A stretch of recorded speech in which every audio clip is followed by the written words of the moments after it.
आदिवासी सेवा समिती संचलित केबीएच प्राथमिक विद्यालय पाथर्डी नाशिक येथे आज दिनांक 3 जुलै 2024 रोजी लोकनेते व्यंकटराव हिरे पुण्यतिथी मोठ्या उत्साहात साजरी करण्यात आली आहे। कार्यक्रमाचे अध्यक्ष शाळेचे मुख्याध्यापक श्री ठोके सरांनी या प्रतिमेचे पूजन करून पुष्पहार अर्पण केले। या कार्यक्रम प्रसंगी लोकनेते व्यंकटराव हिरे यांच्या जीवनावर शाळेतील ईश्वरी खताळे, ओवी शिरसाट, आराध्या धंदे, उन्नती निकम, समृद्धी ढेमसे या विद्यार्थ्यांनी भाषण केले। तसेच श्री पवार सरांनी लोकनेते व्यंकटराव भाऊ हिरे यांचा जीवन परिचय करून दिला। या प्रसंगी शाळेचे मुख्याध्यापक श्री ठोके सरांनी लोकनेते व्यंकटराव हिरे यांच्या जीवनातील काही प्रसंग कथन केले। शाळेतील सर्व विद्यार्थी बहुसंख्येने उपस्थित होते। या प्रसंगी शाळेतील विद्यार्थी आणि शिक्षकांनी शाळेच्या आवारामध्ये वृक्षारोपण केले। तसेच या कार्यक्रमाचे सूत्रसंचालन शिर्के मॅडम यांनी तर आभार प्रदर्शन श्रीमती ठाकरे मॅडम यांनी केले।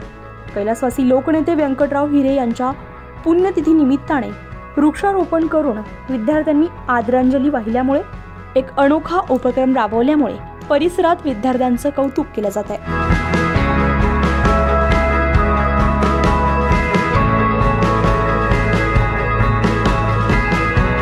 उत्तर महाराष्ट्र लाईव्हसाठी अश्विनी पुरी, नाशिक।